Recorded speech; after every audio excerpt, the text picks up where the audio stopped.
Hello, I'm Jacqueline Coley, awards editor at Rotten Tomatoes. I'm very excited to moderate this conversation with the cast of Agatha All Along, Marvel's latest hit.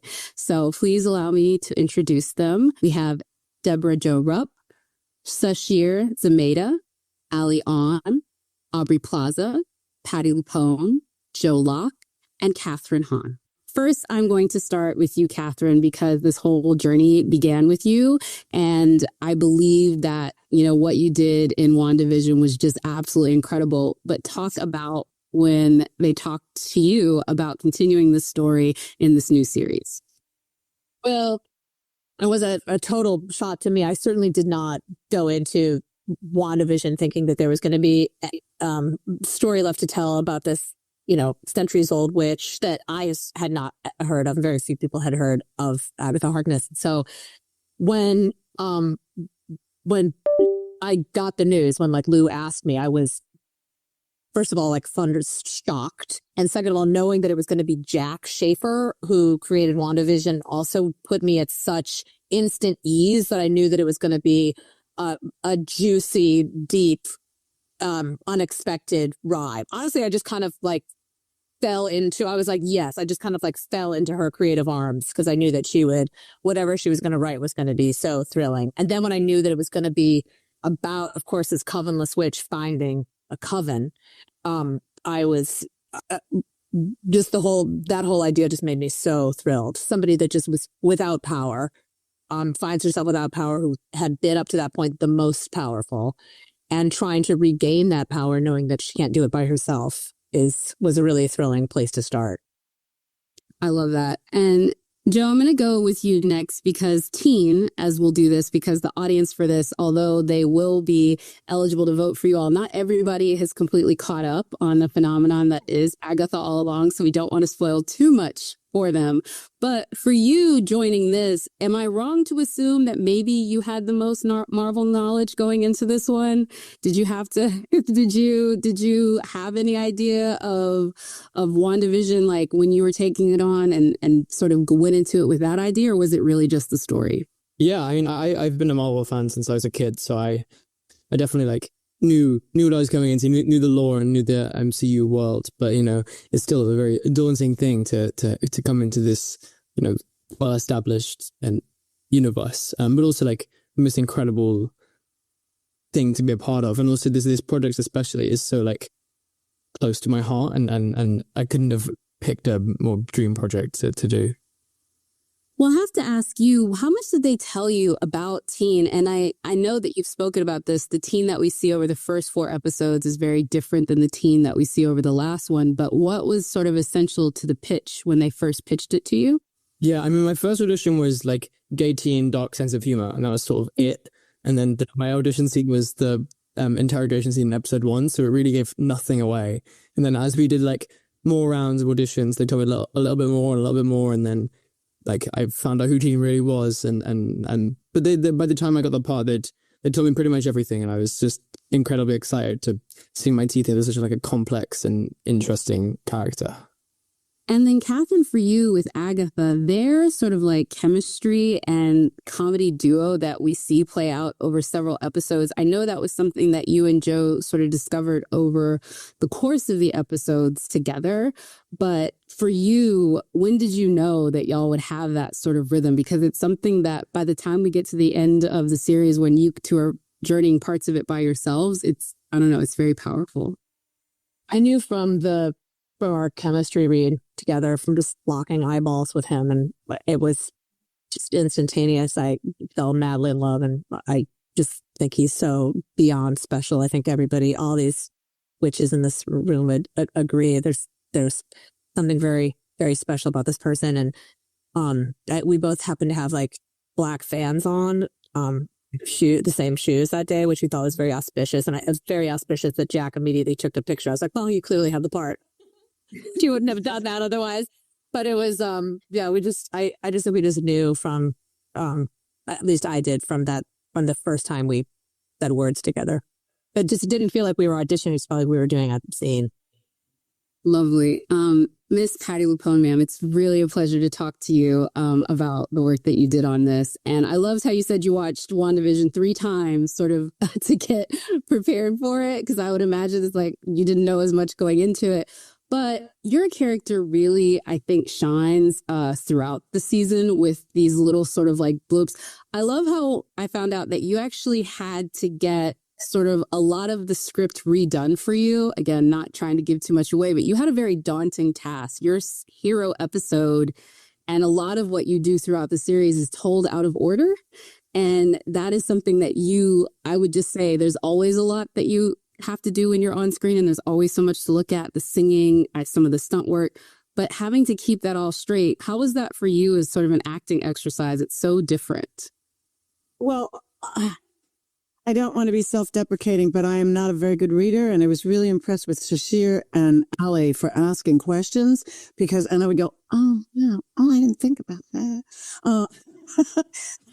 And I wished that I was a better reader, because all of the clues, all of the answers to the clues are in the scripts. And I would just rely on Jack, because those bops, I didn't put them together with episode 7. I'm telling you, it's true. I'm not a great reader, and I wished and I told Jack that. I said, I wished I'd done better for her. I wished I had understood it better. But she's a very complicated writer. She's a great puzzle creator.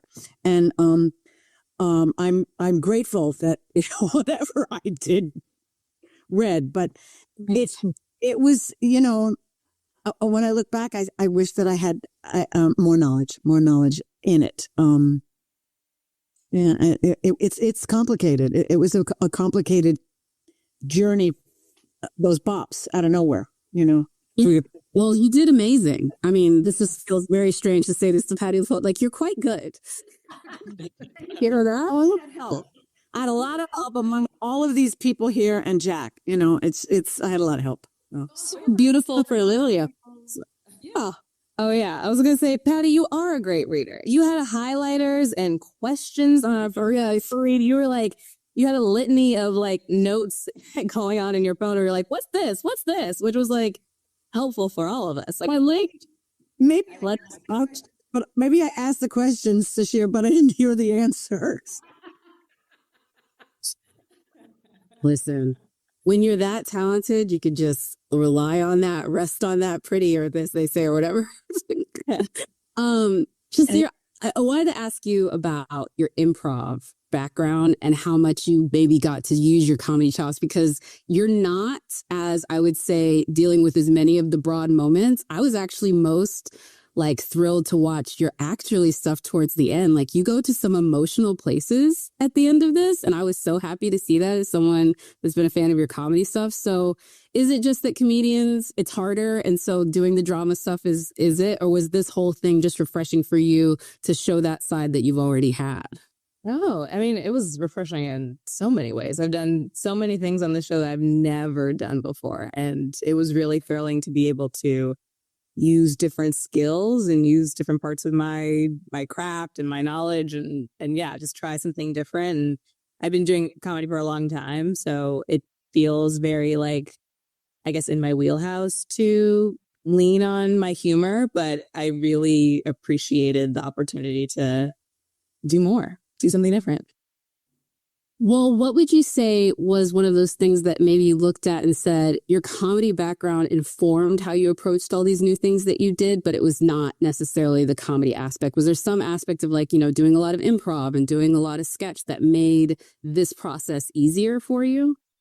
Yeah, I think, I forgot who I was talking to about this, but I feel like all of us have done theater or live performance in some sort of way. And there are a lot of aspects of the show that felt like a play, or like felt like those things that we learned performing live helped us, because you have to adapt a lot. There's so many things that were being thrown at us all the time. And I think the ability to quickly change but still like maintain the tone was very helpful throughout this process.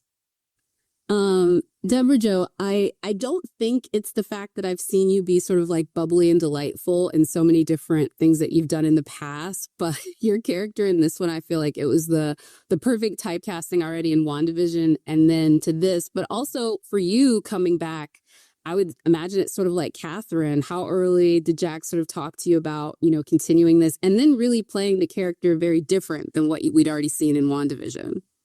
Well, I think that see, I didn't know anything. I think I got a late call. I was standing in my kitchen and the phone rang and I know I was told I was going to be a witch because I was very excited about that. And then I got to set and people would not look me in the eye when I would ask about the witch part. And then I knew nothing. I mean, I was very happy to be there. Very happy to be here. But I found out as Sharon found out. So I can't say that it was much of a stretch. I can't really say that I was sick. I just took my shoes off when other people took their shoes off. I ate food with Allie and Sashir, and sat in hair and makeup with Patty and Catherine. And,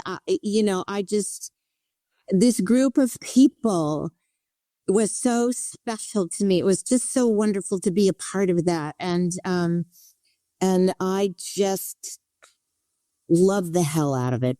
That's, I don't even know what your question was now.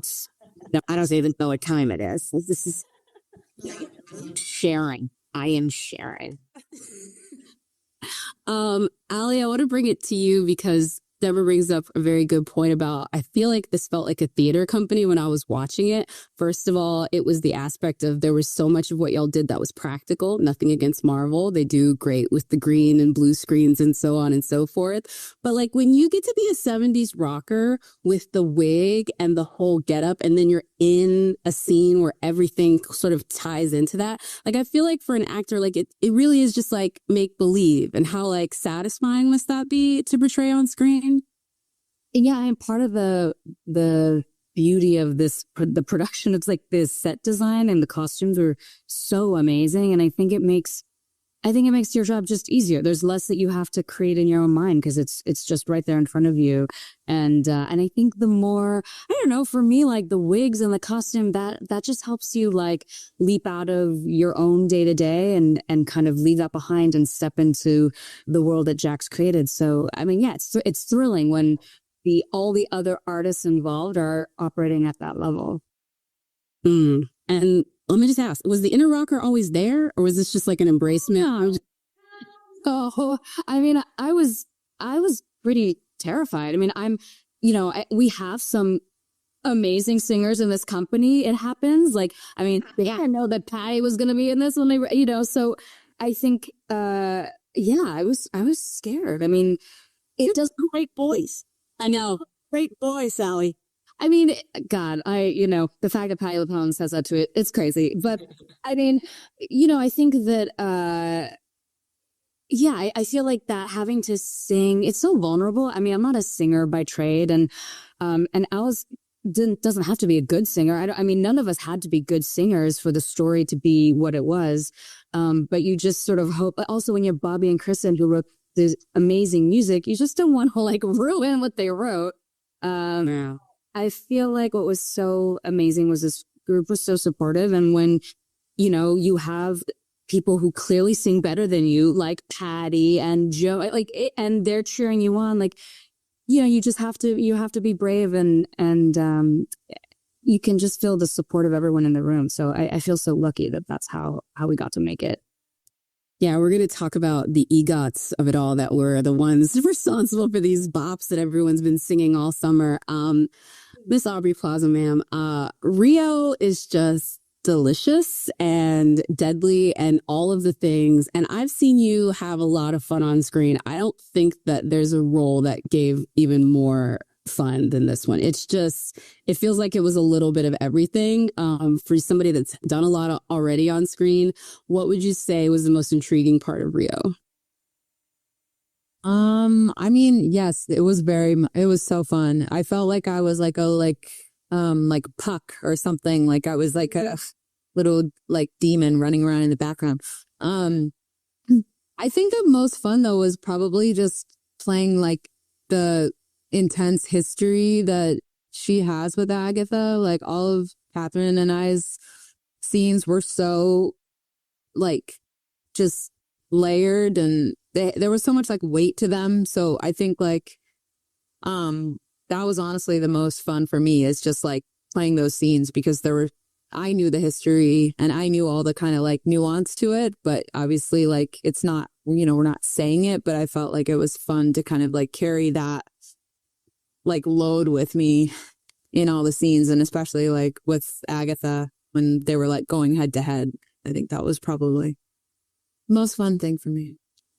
Now, Catherine, I'm glad that we brought it up, because this is going out to SAG and a lot of other folks. But one of the things that is part of what your performances are is there was some incredible stunt work that you had to do, because this was not green screen, because y'all were doing things like wire work and, moving and falling things from that.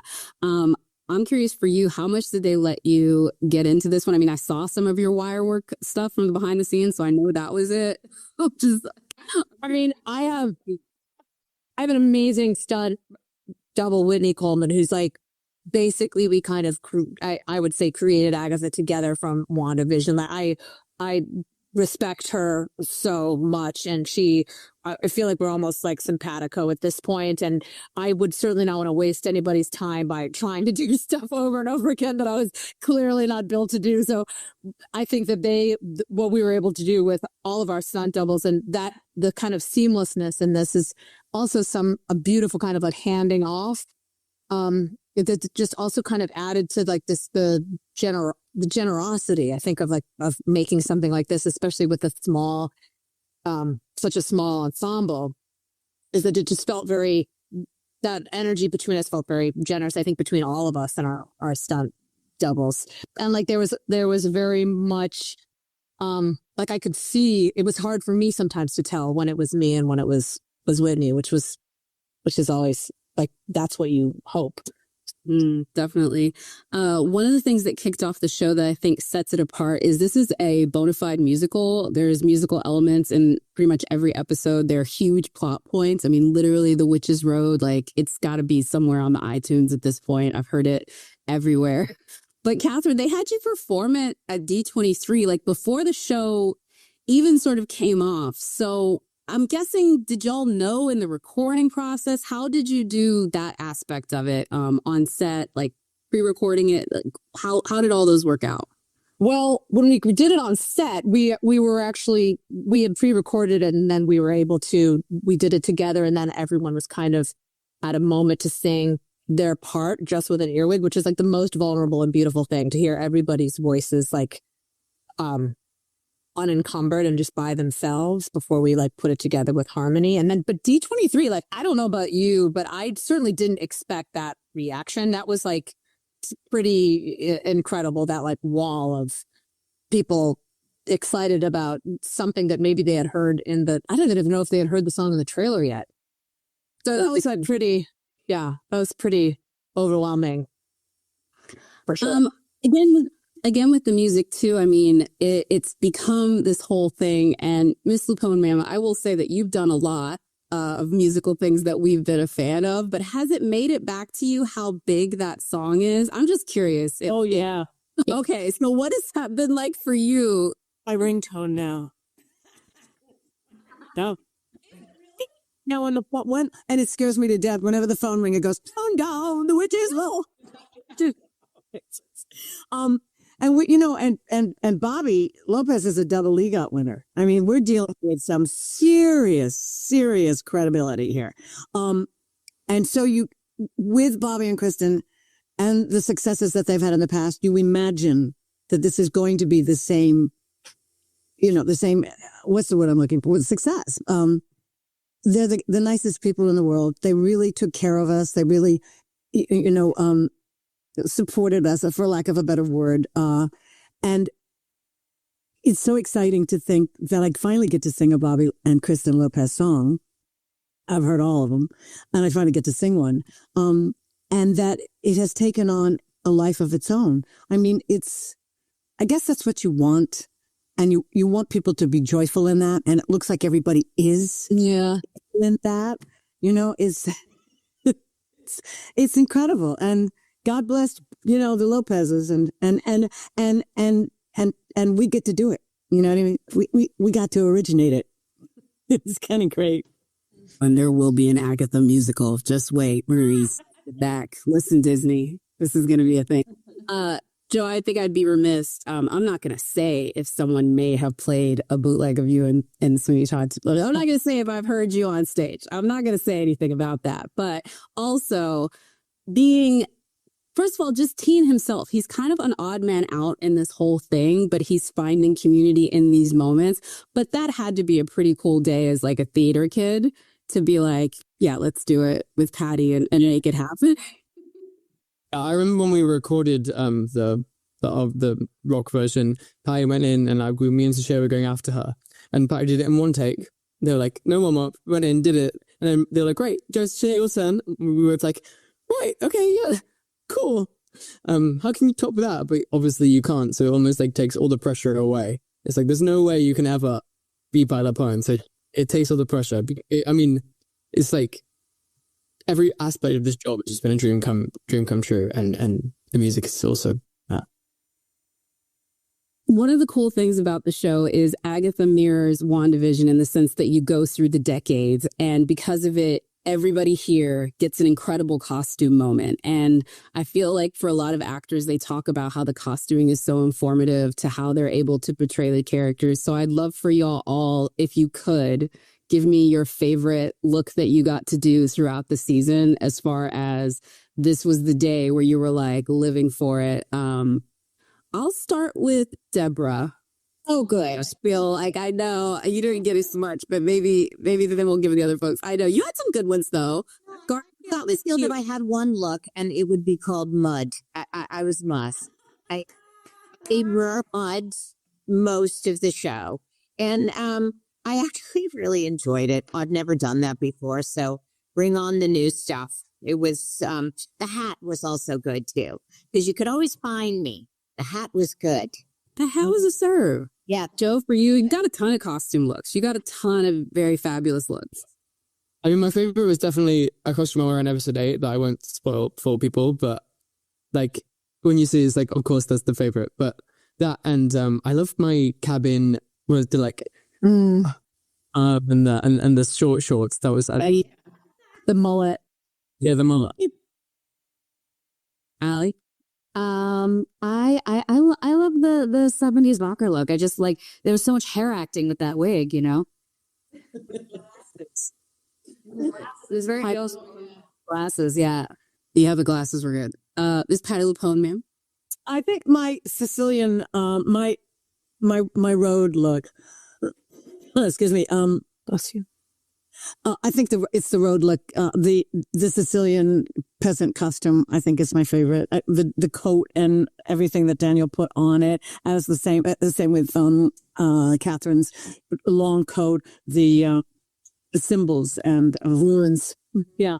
I just felt that I felt like Lilia in that one, and in the other ones I was like going, what the fuck? When I looked like or Cheetah, I couldn't decide if it was Liza or Cheetah, and so I was a little confused with that. It's Liza. Come on, it's Liza. Sashir, what about you? I really like my 70s look as well. I had a Donna Summer inspired, like fluffy hair and flower crown and the shiny boots, and it was just very, very fun and very different from what I usually wear. And what Jen usually wears. Yeah. Miss Aubrey Plaza, ma'am? I have like two, because I actually, even though it was only in like 2 scenes or whatever, when I got to dress up like the cop, I kind of like, but I like being in a uniform. But and then I also liked like in the first episode that I'm in, like the fight. It's kind of like it was like a in between Lady Death, human shape-shifting warrior kind of thing that was going on, like the first time that Agatha and Rio fight. because I felt like very like that was like the first time I got to do kind of like super villain like moves, and like I had my cloak and stuff, and I felt like powerful in that costume, so I like that one. That was powerful as hell. Boots, my boots were crazy. Oh my god, and they were like designer too. There were some crazy designer. They had heels like that, and yeah, that was cool. You move his oar down. You had a few Miss Catherine Hahn mail. You know what I was going to say though, there was something about starting with Agnes that was was perfect, because I knew where the road, no pun intended, we had to go down in terms of hair and makeup and nails. So I was very excited to start out with pretty low maintenance, and then be able to build it up. But I mean, Daniel is so brilliant, our costume designer. And I mean, I could like think of all of your costumes and just the detail that he embedded for us, like in that just was for our own like edification or protection or whatever you want to say, like in the costumes was like, I've never worked with a costume designer like that. That was, I mean, it was like incredible. Do you guys see the puppets that he made? I think that was just, he just put that for when we like went across the moon. That was like puppets of us. I actually didn't even know that. No. Oh, wow. Yeah. When we were like flying on brooms across the moon. I know, he's incredible. Well, I'm glad you brought it there. I wanted to talk about the way the show opens, because like I feel with WandaVision, this show puts you off kilter from the first episode, because if you watch the trailer going into it, you're like, oh, this is campy. This is made for like women and queer people. Like, let's bring on the witches. And then it drops you into a procedural, which is just so out there. Yeah, Catherine, talk about like when you like, again, that opening episode and just knowing how they were sort of starting the world with it and showing Agatha in this moment that was very different. Also, that show I would like to watch, which is. Oh, yeah, we wanted to we were like, should we just make a procedural crime drama? This is so fun. But that was another thing of just like surrendering to Jack, because the tone was like, it was really kind of tricky to find, to make sure that we weren't like pushing too hard on satire, but make it kind of, so that was like an interesting line to a toe to line. I guess that's the expression, toe to line. Bye, Deborah. God, stop. You go, bye. We have low battery. I'm just gonna air this. She's upstairs. We got it. They'll cut her out. They'll just freeze her right here. Keep going. Nope. That's the ready to tie down. Keep going. She's packing for a trip.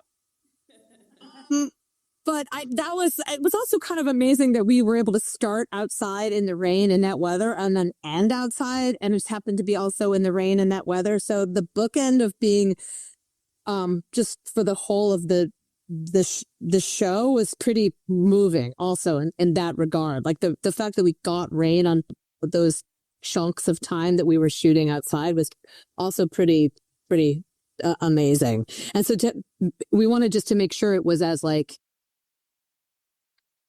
rooted as possible in this genre, so that when you start to see when it becomes opaque a little bit, when the spell is kind of breaking and you can kind of see through it, and you can kind of, maybe she starts to see through it a little bit, and then it goes like this. But like when all of a sudden it's like teen, and then Rio comes back, like we wanted to make sure that those like pokes in the bubble of the spell were clear, and then maybe as opaque as, I'm talking out my butt now, but you know what I mean? Like when they became clear and when they became a little bit more mysterious was like a fun tone to try to find. And it's all in the writing. I mean, it's just Jack. This is where I'd like to talk to you about one thing about Jack in particular, because in the opening episode, there is a moment where you open or not the opening episode, but in the episode where you open the door to the Witch's Road. And what you're doing in that scene, because this is the other thing about Agatha All Along, it is a show that kind of begs you to watch it twice. You'll watch it the first time, and then you'll rewatch it the second time and look at all of the incredible touches that Jack and the writers and the directors put into the show to reinforce what you eventually see.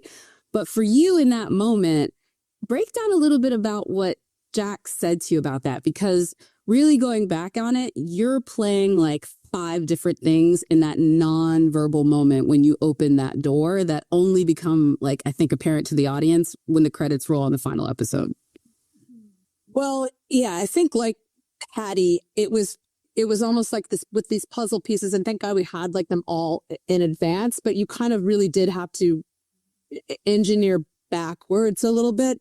But there also was space given to do them a couple of times with knowing in a couple of the different episodes with even different directors. So you knew where to kind of know more, or what, like, I guess, how much gas to put on the pedal. You just kind of were able to a little bit play with it as we were to know. So they had enough, I guess, to work with in the editing room, because it was like a lot of just trying to figure out, like you said, exactly like how much how much to let the audience know how much we knew. I guess that was like the trick, because we knew, I knew the whole time what my path was, but it was like, how much fun was it going to be for the audience to be able to go back, like you said, and watch. So I think that was like so much of it was in the editing room with those amazing editors. Yeah. And then having Jack at the helm as both the director of the first 2 episodes, but also as, the head writer of the show, I'd love for Jo, maybe you to talk about her guidance throughout the series to make sure, again, like having her on set so that she could guide it, like bits of direction that she sort of gave you that helped, because she was very passionate about making sure that she set up this world. She then came back and did your episode, Patty, but that idea of like cementing it, talk about how she did that in those first couple episodes, Jo. Yeah, I mean, Jack is like the most genius person I've ever met in my life. I don't know how she fits all these incredible ideas in her brain and then executes them so brilliantly. But like having her there for any questions we have was like having the source of all these things, like the perfect person to ask these questions to, because she's the person who made all of the things. We all have such complicated arcs in the show, and which is, I think, what makes the show so special and meaty. And like you said, you have to watch it twice. And even like I saw something last week of like, oh, I didn't even notice that bit, and I've been like watched the show maybe 10 times and seen all these things, and it's all these clever bits of complicated, juicy writing that I don't know how one person has all of that in their brain, but it's amazing as an actor to be able to therefore have such complicated and complex characters that have so many different layers of nuance and like Catherine was saying about what do they know, what do we know, what does the audience know that we know that they know that he knows, that like all these different exciting puzzle pieces trying to fill it in. Aubrey, for you, there's a lot of great lines, and I do think with your character in general, it's another one where Jack had to give you very specific ideas as to who and what Rio wants. If you could maybe preview or like tell us a little bit about what they said, particularly about your character, that you wanted to keep true through all of the more zany, campy, and then towards the end, like terrifying things that they do. What was sort of the essential parts of the character that Jack wanted to make sure was there so that they still felt real in those very like last scenes towards the end? Oh my gosh, she said a lot of things to me. There was one moment I remember when we were around the campfire and I had to kind of do this little like speech where everyone's going around and talking about their scars. And I remember like that was a moment where I was really like, wow, she's so like locked into these characters in the story, because something felt off about how it was written. And obviously we had shot a bunch of things before then, so everything was informing the next thing for me. And it was like had like an unspoken kind of dialogue that moment where I was like, something feels, and then she I don't know, she like we like worked it out and talked about it and just kept kind of like carving it away and getting to the essence of it. And it was really like it was like, I just loved working with her in that way, because she was so, she never compromised. It was never like, just say whatever and let's move on kind of vibe. It was very like, no, let's get this, let's get this right. And I think this kind of underlying thing that we talked about a lot was always just like that I love this person, witch, whatever you are.